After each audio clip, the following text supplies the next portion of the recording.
Galanni Waaqayyoof haa ta'u, nagaan Waaqayyo abbaa kan ilmaa kana fura qulqulluu isinii wajjin haa ta'u jechaa akkam jirtu dhaggeeffattoonni biyya keessaa biyya alaa jirtan hundumti keessan nagaan isiniif haa baay'atuun jedha. Ammas deebi'ee fuula keessan duratti dhiyaadheen jira. Waaqayyoof galanni haa ta'u.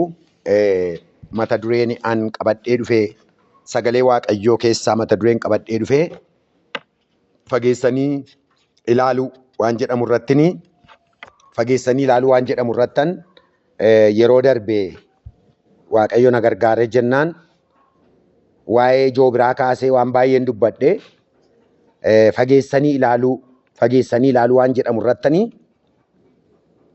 waan dheeraa qabadheen ba'ee waa'ee joobirri maal akka inni fakkaatu, joobirri kiiloon isaa meeqa akka inni ta'e, dheerinni isaa maal akka inni ta'e, akkuma kana immoo ilaalchi inni qabu kiiloomeetirii meeqa irratti akka inni arguu danda'u, kiiloomeetirii 5 irratti illee akka inni arguu danda'u, akkuma kana immoo qilleensa haaraa kee akka inni jiraatu, humna jabaa akka inni qabu, akkuma kana immoo baay'ee ariifataa yookaas ariitiidhaan akka inni barrisu, akkuma kana immoo haalaaf yeroon akka isaan daangessine, akkuma kana waan raqa ta'e akka inni nyaanne, akkuma kana qilleensa jabaa fi bubbee keessaa kutee deemuu akka danda'u, akkuma kanallee ilaalcha isaa hundumaa kaayyoo isaarra godhatee akka inni jiraatu, kana duwwaa itoo hin ta'in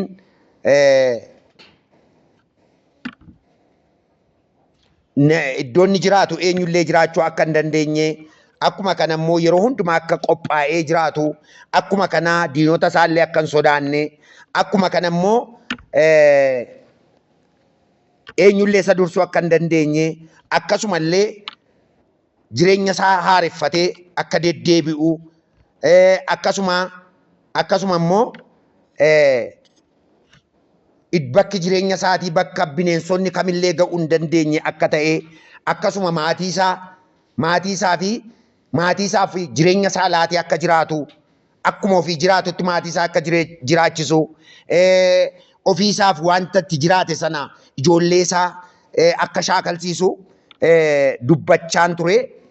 Guyyaa irraa kana immoo paartii lammaffaa yookaas immoo kutaa lammaffaa olii wajjiniitiin ilaalla. Kutaa lammaffaa kana keessatti egaati goolaba isaa wajjiniitiin isinitti dubbachuu barbaada. Maqaan Waaqayyoo bara baraan eebbifamu. Yeroo darbe bakkin dubbisee itti seenee macaafa faarfannaa 103 fi raajii Isaayaas boqonnaa 40 irra isa jirudha. Har'allee kanuman dubbiseetan itti seenaa sagalee kanatti jechuudha. Macaafa faarfannaa 103 lakkoofsa 5 irratti akkana jedha. Inni jireenya kee waan gaariidhaan hin quubsaa.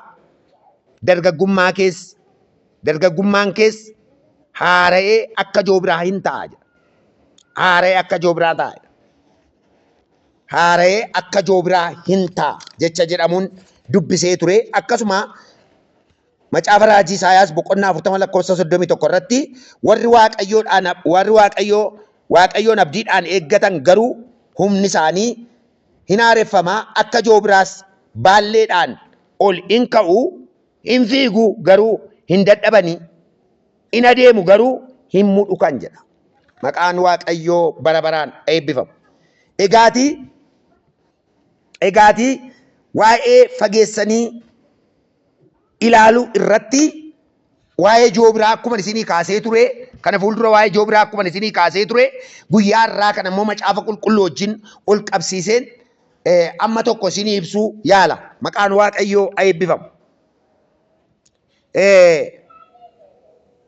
Fageessanii ilaaluu jechuun maal jechuudha? Fageessanii ilaaluu jechuun maal jechuudha? Gaafa inni fageessanii ilaaluun kun akkamittiin fageessee ilaala? Fageessee akkamitti ilaala? Gaafa waa'ee fageessanii ilaaluu kana yaannu maal jechuudha? Fageessanii ilaaluun gaafa jennu inni tokkoffaan mul'ataaf yookaas abjuu qaban. Abjuu qabaniin fageessanii ilaalu. abjuu yookaas mul'ataan namni fageessee ilaaluu danda'uun irra jiraatu tokko mul'ata yookaas abjuu qabaachuutu irra jiraata. Abjuu yookaas mul'ata qabaachuutu irra jiraata. Sagalee Waaqayyoo keessaa gaafa dhaxxanii ilaaltan, sagalee Waaqayyoo keessaa gaafa dhaxxanii ilaaltanii seera uumamaa boqonnaa 28 lakkoofsa 10 hanga 12tti gaafa dhaxxanii ilaaltan seenaa Yaaqoobiidhaan ilaaltu. Seenaa Yaaqoob. Seenaa Yaaqoob kuni Yaaqoobi mana abbaa isaatiidhaa gaafa ba'u. Mana abbaa isaatiidhaa gaafa ba'u Esawu wajjin walitti bu'anii akka isaan ba'an sagalee Waaqayyoodhaa dubbata.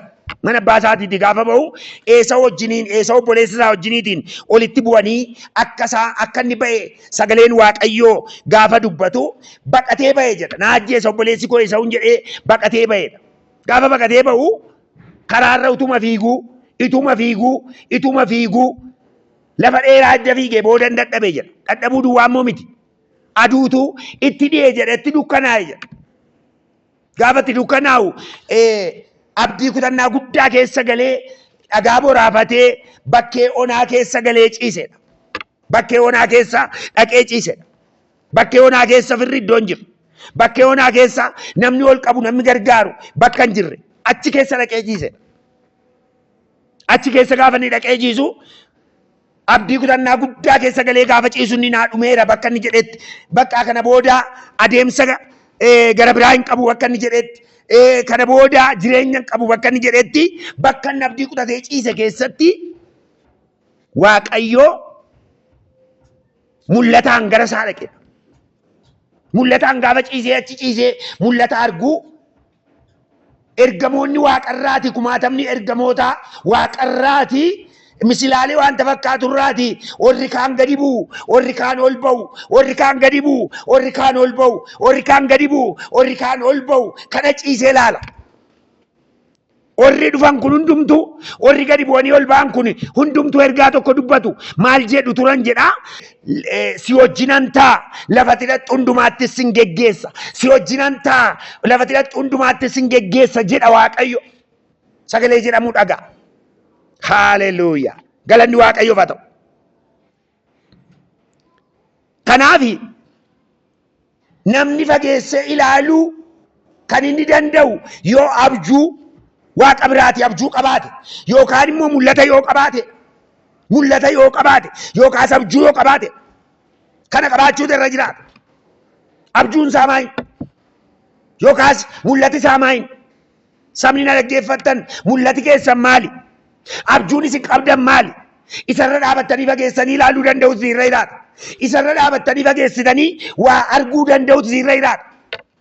Namni mul'ata hin qabne yookaas abjuu hin qabne sagalee Waaqayyoo maal jedha? Hoseen akkuma dubbatu sabni mul'ata hin qabne galagala. Tajaajilaan mul'ata hin qabne galagala. Hin deebi'a jechuudha. Hin kufaa jechuudha. Kanaaf fageenya irratti waa arguu danda'u nurra jiraata. Fageenya irratti mul'ata qabaachuu danda'u nurra jiraata. Fageenya irratti waa arguu danda'u nurra jiraata. Akka Joobiraa jechuudha. Joobirri fageessee ilaala. Aariqoo ያያል አሪቆ ካየ በኋላ ወደ ራእይ ወይ ደግሞ ወደ ህልሙ ይጓዛል። ነመከሲተው ደንደው ኑረይራት ተጃጅላ አስተይ ዮካዝሞ አመና አስተይ ፈጌሲቴ ላሉ ደንደው ስረይራት ሙለተ ቀባቹ ደንደው ስረይራት አብጁ ቀባቹ ደንደው ስረይራት አብጁ ቀባቹ ደንደው ስረይራት ጋፋ ዮሴፊን boqonnaa 37 seeruma boqonnaa 37 irraa gaafa dhaqanii ilaaltan ilaa abbaa abjuutu dhufe ittiin jedhu turan obbolaansaa abbaa abjuutu dhufedha. Yoseefi amala isaa keessatti abjuudha. Abjuun isaa abjuu Waaqa biraati. Calluma dhee abjuu nama qaajjaasisu miti. Abjuu siree irraa fuudhee lafatti nama rukutu miti. Abjuu asii achi nama daddarbatu miti. Abjuun hin abjootu abjuu sirrii Waaqa biraa ta'e. Abjuu sirrii Waaqa biraa ta'e Waaqayyo biraa fudhateetu ilaa edan abjuu tokko abjoodhe maatii isaatti nama himu ture. Obbolaan isaas ta'anii iddoo isaan dhaggeeffatanitti maatiin isaas iddoo isaan jiranitti abjuun abjoodhan ture dagalgaleedha. Halkan abjuun tokko naa dhufe ture. Abjoota. Haleluuyaa. Galanni Waaqayyoof haa ta'u. Abjuu isaa sana maatii isaatti gaafa himu jarreeni obbolaansaa akkaataan taanetti hiikkatanii egaati nurratti moof jettaareedhaniitu lola guddaa irratti kaasan. Kanaaf dhaqanii iddoo ta'e riphanii gaafa isaan ta'anii eeggatanii gaafa inni dhaqu gaafa inni dubbisuudhaaf dhaqu bakka horiitti gaafa inni ilaaluudhaaf dhaqu gaafa inni galaa fudhatee dhaqu elaa abbaa abjuutu dhufe ittiin jedhaniitu Yoosefiidhaan maqaa abjuu isaatiitiin isa waamu turan jedha. Kanaafi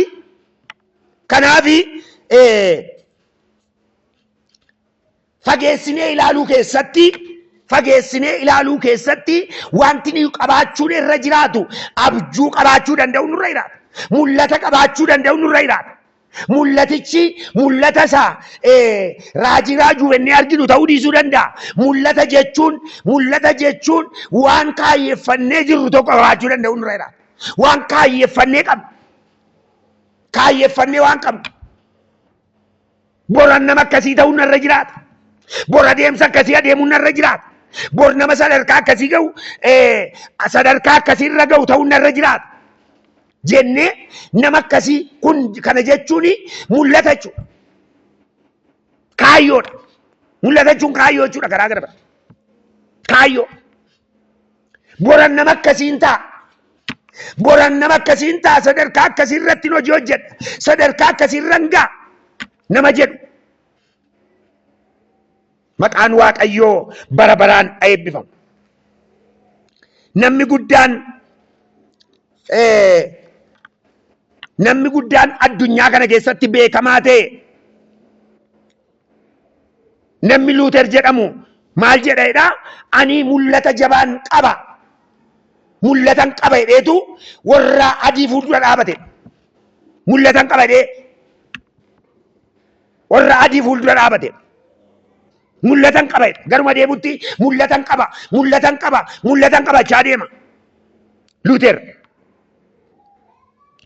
Sanarraan kan ka'e mul'ata isaa sana gaafa inni diriirsuu jalqabu gaafa inni kaa'uu jalqabu warri adiin irratti ka'an jedha. Balleessuudhaaf ka'an jedha. Maartin Luuter ammarraatti mul'ata inni kaa'ee kanaadhaan waldaan kiristiyaanaa addunyaa kana keessa guuttee kan isheen ittiin socho'aa jirtu. Gaafa dubbatu gaafa ka'u garuu maal jedhee an mul'atan qaba. I have a dream ittiin jedha faranjootaan. Mul'atan qaba jedheedha. Mul'ata qabaachuu danda'uutu irra jiraata namni Waaqayyo. Abjuu qabaachuu danda'uutu irra jiraata namni Waaqayyo. Waldaa kiristiyaanaa keessa gaafa deddeebinu, gaafa tajaajillu, gaafa hojjennu mul'ata qabaachuu danda'u nurra jiraata. Mul'ati keenya mul'ata jechuun kaayyoo jechuudha. Kaayyoo. Sabni kana hin taane galagaladha. Hoseen gaafa dubbatu sabni mul'ata hin qabne galagaladha. Maran yoonaal. Raayii የሌለው ሕዝብ መረን ይሆናል ይላል። ይጠፋል። ራዕይ የሌለ ሕዝብ ይጠፋል። ራዕይ የሌለ አገልጋይ ይጠፋል። ህልም የሌለ አገልጋይ ይጠፋል። ህልም የሌለ ሕዝብ ይጠፋል። ምክንያቱም ህልም መኖር አለብን። ራዕይ መኖር አለብን። ነገ የት እኖራለሁ? የት እደርሳለሁ? እንዴት እሄዳለሁ? በየት አቅጣጫ እሄዳለሁ? የሚል በውስጥ መኖር አለበት። ይሄ ነው። isa kanatti singeessuuf jedheen waa'ee bineensa joobiraadhaa isinitti mi'a. Joobirri fageessee ilaala kan hin jedhuuf isa kanaafi. Fageessee ilaala. Kanaaf fageessee ilaaluu danda'u sirreera. Fageessitee ilaaluu danda'utu nurra jiraata. Achuma achi gangalachuun ofii keenyaafis hin taanu, biyyaafis hin taanu, hiriyoota keenyaafis hin taanu, maatiifis hin taanu. Achuma achi gangalachuun. Kanaaf tajaajila isa ta'u amanaanis yeroodhaa yerootti abjuu qabaachuu danda'utu irra jiraata. Yeroodhaa yerootti mul'ata qabaachuu danda'utu irra jiraata. Yeroodhaa yerootti eessa akka ga'u beekuutu irra jiraata. Maal akka hojjetu beekuu danda'utu irra jiraata. Gara kamitti akka deemu beekuu danda'utu irra jiraata. Namoonni keenya gaafa dubbatan akka bishaan gabateerraa hin ta'in jedhu. Akka bishaan gabateerraa. Bishaan gabateedhaa maali? lafa dhaquun qabu. Asuma achi dhangala. Gara kanatti dhangala. Gara sanattis dhangala. Garuma itti qaban itti dhangala. Karaa ba'uun qabu. Karaa ba'uun qabu. Mawucaa qadaadaa የለው እዛው በዛው ይዋለላል። ስለዚህ አገልጋይ ይሁን ምዕመናን ራእይ መኖር አለበት። ፈጌሴ አርጉዳፍ ሙለተ ቀባችሁ ተረጅራል። ሙለትን እንጀዱ ኩኒ ኢሳ አከነ ጀደ ዋቀዮ ጎፍታ መጫ ኢሳ ጀደሙ ዱዋ ተው ዲሱ ደንዳ ኢሳ ጀደሙ ዱዋ ተው ዲሱ ደንዳ ሙለተ ሆጂ ሙለተ ዴምሳ ሙለተ ጉዲና ሙለተ ደርበኒ ዴሙ ሙለተ ፊጉ ቀባችሁ ደንደኡቱን ረጅራት ያዕቆብ ሙለተ አርገቱ ረጅራ ዮሴፍ ሞ አብጆታ ቱሬ hojii ergamootaa boqonnaa 27 irra gaafa dhaqxanii ilaaltan 27 irra gaafa dhaqxanii ilaaltanii naannoo lakkoofsa 22 irratti Phaawulos akkana jedha. Phaawulos gara biyya Malaaxiyaa jedhamtutti ituu adeemaa jiranii markabi isaanii guyyaa 14 galaanarra gaafa isheen naannoftee caccabdee burkutooftee namni hundumtuu keessaatii dhumuudhaaf gaafa isaan ga'an akkana jedhe namootaan anaan waaqayyo natti dubbateera. ሃሌሉያ እግዚአብሔር ተናግሮኛል። መርከባችሁ እንጂ እናንተ ምንም አትሆኑም፣ ትሻገራላችሁ፣ ትሄዳላችሁ፣ ትደርሳላችሁ አለኝ አለ ይላል። እንጌሱን አንጀደ waaqayyo እንጌሱን አንጀደ መርከበ ጨጨበ መሌሳቲ ቢሻንቱ ገለ መሌሳቲ ይረከቱ መሌሳቲ እንቤሎፍቱ መሌሳቲ ረኮደ አዳት ሲረጋ መሌሳቲ ለበያደን ሰነው ነገሱን አንጀደ waaqayyo ነቲ ዱበቴረ። ክብር ለአምላካችን ለእግዚአብሔር። በቃ ተናገረለት ኢናርጌ በቃ ኢናርጌ waaqayyo ትዱበቴ ኢትዱበቴ ለፈቃው ጀደ ሰና አርጌራ አረስ fageessanii arguu irratti wanti dubbachuu barbaadu jalqabala gaafa ka'uuf jettu arguu danda'u sirreera. Arguu danda'u. Hin geessa. Eessa ga'uuf kaate? Eessatti adeemuuf kaate? Biyya kamiin dhaquuf kaate? Maal hojjechuuf kaate? Qilleensa karaa kamirra deemuudhaaf kaate? ማየት አለብን። ክብር ለኢየሱስ። fageessanii arguun hin jedhu isa kana. Fageessanii markabarra taa'ee biyya Malaaxiyaan wageenya. lafa du'aamamne sana hunuma geenya, lafa dhaquuf kaane sana hunuma geenya. Haalleluuya. Galanni waaqayyoof haa ta'u. Arguu danda'u nurra jiraata fageessine. Isa nan argadha. Namni waaqayyo raajiin Balaam. Isa nan argaa arras miti. Isa nan ilaala fagoos miti. Urjiin tokko Yaaqoob keessaa ba'a. Ermiyaas moo gaafa dubbatu maal argita yaa Ermiyaas jennaan Ermiyaasiin boqonnaa tokko irra gaafa dhaqxanii ilaaltanii an ulee muka lawuziin argaa ittiin jedheedha. Ulee muka lawuziin argate gaarii argite isa gochuudhaaf nan ganameeffadha jedhe waaqayyoodha. Gaarii argite. Sabni waaqayyo maal argaa jirtu? Biyya keessaa biyya alaa keessa biyya alaarra warri jirtan maal argaa jirtu? Amantoonni maal argaa jirtu? Tajaajiltoonni maal argaa jirtu? Warri gurguddaan maal argaa jirtu? Warri xixiqqaan maal argaa jirtu? Gurguddoonni adda addaadha waltajjii adda addaarra kan ooltan maal argaa jirtu? Biyyaaf maal argaa jirra? Waldaadhaan maal argaa jirtu? Ofii keessanii maal argaa jirtu? ምንድነው እያየን ያለ ነው? እያየን ያለ ነው ነገር ምንድነው? Sagalee waaqayyo gaafa dubbatu jaamaan jaamaa yoo geggeesse ol fudhatee boolla bu'arraan kan hafe hin deemu danda'e hin deemu ol fudhatanii boolla bu'edha. Iwuriin ayimaraam bimaraa demmoo irsi barsaachoon tajaajiloo gurgaarii gabaallu jedha. Ol qabatanii boo'aalitti tola. Ol qabatanii boo'aalitti tola. Maayyeeta allebbi. Arguu danda'u nurra jiraata. Arguu danda'u. Maqaan waaqayyo barabaraan eebbifamu. Fageenya irratti arguu danda'u, abjoochuu danda'u, raayii arguu danda'u yookaas mul'ata arguu danda'u. Mul'ata arguu danda'u. Mul'ata arguu danda'u. Bineensa keessaa bineensa yeroo baay'ee iji isaan hin banamne ani amma beekutti waan lama beekan. bineensa kee iji isaanii dafee kan hin banamne. Tokko sareen gaafa dhaltu sareeni iji ishee dafee hin banamu. Ilmooleen sareedhaa iji isaanii hin banamu. Yeroo murtaa'eef jaamummaadhaan jiraatu. Yeroo murtaa'eef jaamummaadhaan naanna'u. Hafuurri jaamummaa maqaa Yesuusiin isinirraa cabu. Namoonni dhagaa jirtan biyya keessaa biyya laataa. Nama guddaaf nama ijoollee xixiqqoo ta'a. Dargaggoota ta'a. Namoota abbaa taayitaa ta'a. Hafuurri jaamummaa maqaa Yesuusiin isinirraa haa cabu jedhaan. Kanan isin yaa'u. Kanan isin yaa'u. Jaamummaan gadheedha. Jaamummaan nama balleessa. Aalemaayyeetu maxaan maxifoo ነው። maxaan maxifoo ነው። ለሀገር የማይመች ለቤተ ክርስቲያን የማይመች aalemaayyeet. Bineensa keessaa inni tokko darabii waan jedhamtu jira. Bofa yookaan bofa miti yookaan immoo bineensa waan dirii miti. Darabii jedhamti. Biyya keenyatti baay'ee beekamtu. Darabii. Darabiin kun calluma itti elooti. Qixxija isheetiin beekamu. Qixxee isheetiif qixxi mataa isheetiin beekamu. Qixxee isheetiif qixa mataa isheetiin beekamu. Ija hin qabdu. Mataa hin qabdu. Eegee hin qabdu. Akkuma kanatti naannofti. Karaa margite kee baati. Manatti dhannaa manuu urtee kee baati. Lafatti dhannaa lafa urtee kee baati. Laaqii arginaan laaqii kee bade deemti. Lafa argite kee deemti. Maqaa Yesuusiin. Kun abaarsa guddaadha. Ituun argin deddeebi'uun abaarsa guddaa. Ituun akeekkatiin adeemuun abaarsa guddaa. Joobirri fagoo irratti argatadha. Fagoo irra ilaala. Kiiloomeetirii 5 irra ilaala. Joobirreedha. Seenaan gaafa dubbatu. Kiiloomeetirii 5 irra deddeebi'adha. Maqaan gooftaa bara baraan eebbifamu. Inni lammaffaan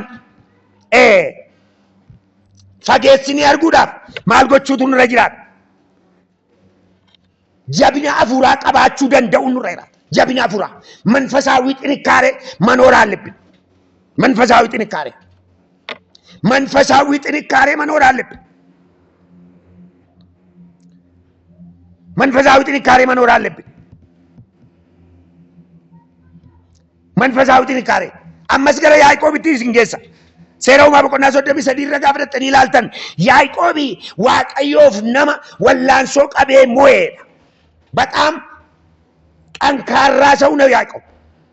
አንሴና ያዕቆብን ባየን ጃለን ያዕቆብ መነባ ሳቲ keessatti yeroo tureesi ኤሳው ጎዮምሱዳፍ ዋንተን እንጎነ እንጅሩ akkuma yaade immoo akkuma kaayyoeffate immoo ኤሳው ሞዬ darbe kun tokko lammaffaa irratoo laabaa dhaqe mana laabaatoo maal godhe akkuma godhe kaayyoo isaa bakkaan gaachuudhaaf laabaa mo'atee darbe. Sadaffaa irratoo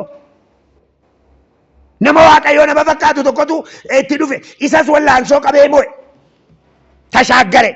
ያዕቆብን ወንዝ ተሻግሮ አለፈ ይላል። ገላና ያዕቆብን እንጨ ደርቤ maqaan waaqayyoo bara baraan eebbifamu. Waaqayyoof nama wallaansoo qabee mo'ee jedha. Daani'eliin immoo naa fudhatanii ilaaltan Daani'el guyyaatti nama si'a sadii soomaaf sagadaan kadhatu turedha macaafni qulqulluun. Orri Meedoonii Faarisitti yaa'anii qabanii boolla kee buusan jedha. Boolla kee buusan.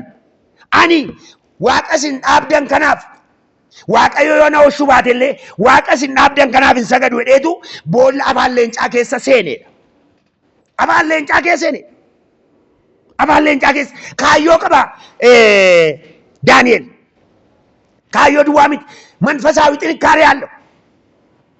መንፈሳዊ ጥንካሬ አለው። የሚበላ ነገር አለ፣ የሚጠጣ ነገር አለ። ነገር ግን በሱ አልተሸነፈም።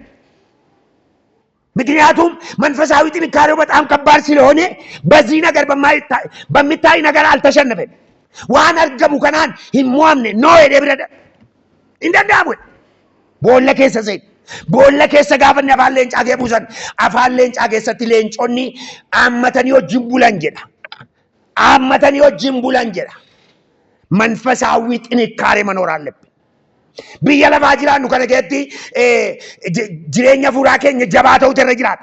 Iddoo margineetti kufuun nurra hin jiraatu. Iddoo margineetti lallaafuun nurra hin jiraatu. Biyya lafaa jiraadhu. Ameerikaa keessa jiraadhu. Awurooppaa biyya adda addaa kee jiraadha. Eeshiyaa keessa iddoo adda addaa ardii kam kee jiraadha. Afrikaa kee jiraadha. Iddoo argitetti lifisfisooftee baduun sirra hin jiraatu. Jireenya fuuraa kee jabaachuu danda'utu irra jiraata. Jireenya fuuraa kee. Iddoo argitetti qubuun sirra hin jiraatu. Saamsoon akkana godheedha. Saamsooniin akkana jedhan maali eessa jiraa humni kee? Humni kee ni daddiin Filisxeemotaa xooftee fixxu kun eessa jira jedhanii gaafa isaan gaafatan humni koo yoo rufeensa koo keessa ilaaltaniif in argattu jedheedha. Daliilaa warri jedhamanii dubartoonni warri Filisxeemotaadhaa itti yaanii rifeensa isaa gaafa isaan irraadan akkuma kookaleessaan sosocho'ee Filisxeemota fixa jedhee gaafa kaka'u humni isaa ba'e keessaatii haxaame. Waaqayyo nu haa gargaaru. Jireenya fuuraa keessan baay'ee jabaachuu danda'utu irra jiraata. Jireenya fuuraa keessan. Jireenya fuuraa keenya baay'ee jabaachuu danda'utu irra jiraata. Inni gara biraan sadaffaan. Inni gara biraan abdiin keenya abdii kutachuu dhiisuu irraati of eeguu danda'u nurra jiraata. Namoota abdiin kutanne ta'uu danda'u nurra jiraata. Warra akka Haannaan naannoo waggaa 20 kan ta'u callumattee fuula Waaqayyo dura dhaabattee kadhatti. Soomaaf sagadaan kadhatti. Hin kadhatti, hin soomti, hin kadhatti. Jechoonni baay'een karaa garaa garanaadhaa itti dhufu. Garuu biruma dabarti. Karaa ishee warra ishee beekaniidhaa jechoonni itti dhufu. Biruma dabarti. Karaa abbaa manaa isheetii ittuma dhufa. Biruma dabarti. Karaa biyya lafaadhaa ittuma dhufa. Biruma dabarti. Karaa foon isheetiidhaa ittuma dhufa. Biruma dabarti. Tasfaa yemmaatti qortiseeti nabbare. Nama abdii isheen kutan. Daawit maal jedha? Macaafa Faarfannaa 40 irratti maal jedha? An abdii guutuudhaan Waaqayyoon eeggadhe. በጣም እንደ ዳዊት የተቸገረ ሰው አልነበረም። በጣም ይቸገራል፣ በጣም ይሰቃያል፣ ይሳደዳል እስከ ሞት ድረስ። ነገር ግን በእግዚአብሔር ፊት በተስፋ ይቆም ነበር። አብዲ ጉቱudhaan Waaqayyoon eeggadhe. Sabni Waaqayyo abdii guutuudhaan Waaqayyoon eeggadha. Olii gadi hin fiiginaa, olii gadi hin harca'inaa. Yaada Waaqayyo keessaa olii gadi hin utaalinaa. Si'a tokkos buutanii si'a tokko achi hin bu'inaa. Teeknooloojii biyya lafaa kanaan olii gadi hin urgufaminaa. Dhaabadhu iddoo tokko. Akka Waaqayyo si argutti iddoo tokko dhaabadhu. Akka Waaqayyo si dhufutti iddoo tokko dhaabadhu. Akka Waaqayyo deebisaa si fudhatee dhufutti iddoo tokko dhaabadhu. Olii gadi hin gulaalamin, olii gadi hin fiigin, olii gadi hin borcamin. Abdii guutuudhaan fuula Waaqayyo dura dhaabadhaa. Imbaaqoom akkana jedhe. Amma Waaqayyo gaaffii koo gaafadhe naa deebisutti. Mormiin qabu amma Waaqayyo naa deebisutti. Asuma gaara koo gubbaarra dhaabadhe.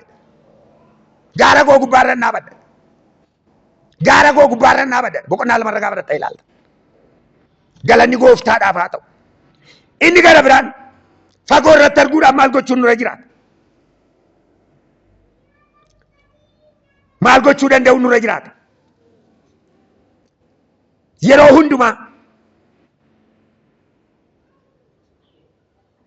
Yeroo hundumaa of qopheessuu danda'u nurra jiraata. Of qopheessu. Raasaachiniin mazzagaajete. Akkuma sila siniin jedhe Joobirri of qopheessa turedha. Of qopheessa ture Joobirri. Of qopheessuu danda'u. Of qopheessuu danda'u. Sagalee Waaqayyoon of qopheessu. Kadhataaf of qopheessu. Haalota adda addaan of qopheessu. Of qopheessu. Anboor iddoo akkasiin ga'a inni of qopheessu. Anboor nama guddaan ta'a inni of qopheessu. Nama biyya bushuun ta'a inni of qopheessu. Nama addunyaa irratti argamuun ta'a inni of qopheessu. Namoota baay'ee fuuldura dhaabatuun ta'a inni of qopheessu. Nama hojii adda addaa keessa seenee hojjetu ta'a inni of qopheessu. Of qopheessuu danda'utu nurra jiraata. Maqaan Waaqayyoo bara baraan eebbifamu. Egaatii obboloota koo ergaa koo gara dhumaattan geessaa jira. Joobirri maal akka inni fakkaatu isinitti meera. Joobirri maal akka inni fakkaatu isinitti meera. Akkuma kana immoo akka sagalee Waaqayyootti immoo maal gochuun nurra jiraata? Fageessinee arguudhaaf waan jedhamu waan arfan tokko isinitti meera. Waan arfan tokko isinitti meera. Innis maa inni waan arfan kuni mul'ata arguu fi yookaas abjoochuu danda'u nurra jiraata. jireenya fuuraa keenya jabeeffachuun nurra jiraata. Abdiin tun kutatiin dhaabachuun nurra jiraata. Of haaressuu danda'uun nurra jiraata waan jedhamuun dubbadhe Waaqayyoo baraaf jireenya keessan eebbisu. Sagalee kanaan akkasin haareffamtan abdii guddaan qaba. Yoo isinitti tole immoo laayik gochuun irraanfatina, sheer gochuun irraanfatina, sabskiraayib gochuun irraanfatina. Yuuzeriin keenya ifa kakuu haaraa addunyaalessaa TV jedhama sababii ta'eefi yuutuubii keessa gaafa galtanii kana kanaan nu argachuu dandeessu. Waaqayyo baraaf jireenya keessan eebbisu. Eebbifamaan jedha. Daqiiqaa tokko kan hin caalle galateeffannee xumurra. Abbaa keenyaaf gooftaa keenya gaarummaa keef gargaarsa keef galanni siif haa ta'u. Maqaan kee eebbifamu. Sagalee dhageenya kana ati duwwaan nuuf eebbisi. Bara baraan ulfaadhu. Maqaa Yesuusiin ameen.